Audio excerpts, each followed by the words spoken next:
Hello friends. So now let's focus on lease modification. Let me open my screen, my file.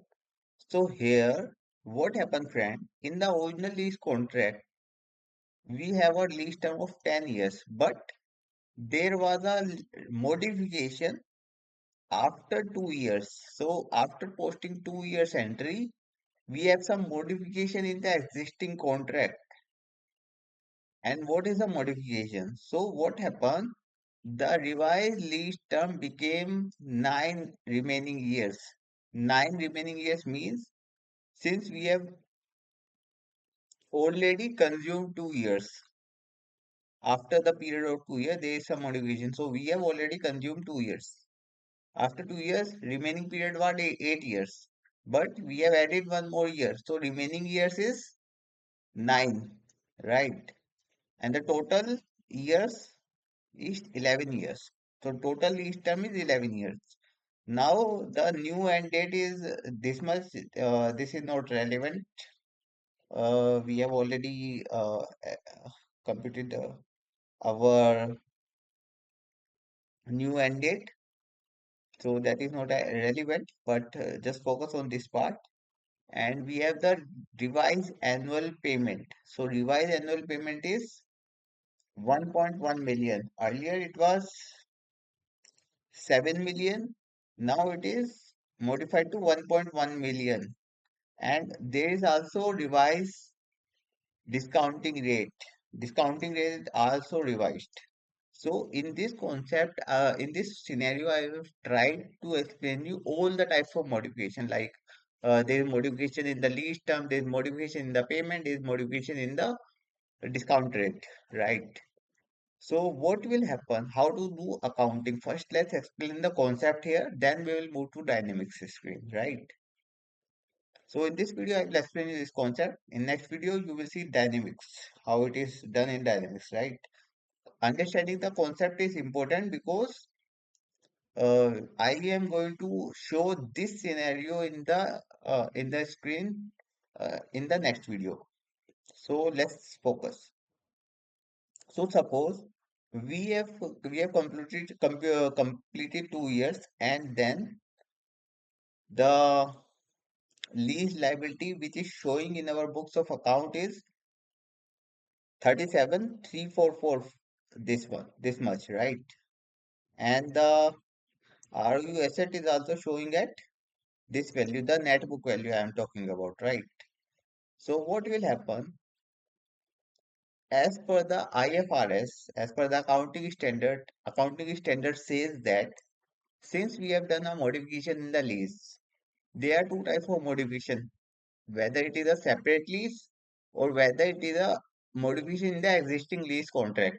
So if it is a modification and there is a new asset and the new payment involved, then in those cases we create a separate lease contract. But suppose there is no distinct asset created like that, some conditions are there. So then we are doing modification in the existing lease. So how to do the modification in the existing lease? That is the important concept. So let's understand. So what we'll do is we need to compute the lease liability using the revised terms and conditions. So revised terms and conditions says that we are making a payment of 1.1 million. We are going to pay for the remaining 9 months, right? We are going to pay for the remaining 9 months. We are not going to pay for the 11 month because we have already paid for the 2 years, not for the month, actually for the year I am talking about. So we have already paid about 2 years. Now we are going to pay for the 9 years. So for the 9 years, we are going to make these payments, and this is the present value using the revised discounting factor. Revised discounting factor is this month, revised discounting rate.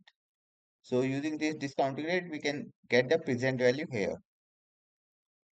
There is also a PV formula available, which we can also use it. I will also just try to use this formula. Let me just try to use this formula.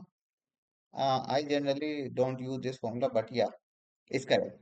So you can see this formula is also there. If you want, you can use this formula, but the best way is to create a table and compute everything yourself to get a better understanding of the concept. Now we have computed the revised lease liability. Let's understand what we are doing here. We are saying that since we have done the modification, so we will determine what should be the new lease liability amount and what is the existing amount in our books. So what is the existing amount in our books is this one 37344, right? And the revised amount is this one 62109, right? And whatever is the difference between these two amount will be our adjustment, what we are going to make. So you can see here the adjustment amount is this value, which is our lease liability at the modification date. That was this one 37344. And what is the revised lease liability as we have computed this much, and we are going to see the difference. The difference is our adjustment amount, and we are going to adjust from the ROU asset itself, right? So what we are going to do is we are going to add this amount in the ROU asset. So ROU asset will be debited and lease liability will be credited.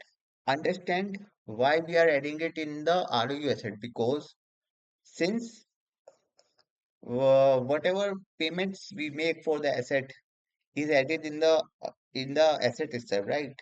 So we can say that these assets this payment we are going to make for that asset, and we are also going to use that asset for one more additional period, right? That's why it should be added in that asset itself, right? So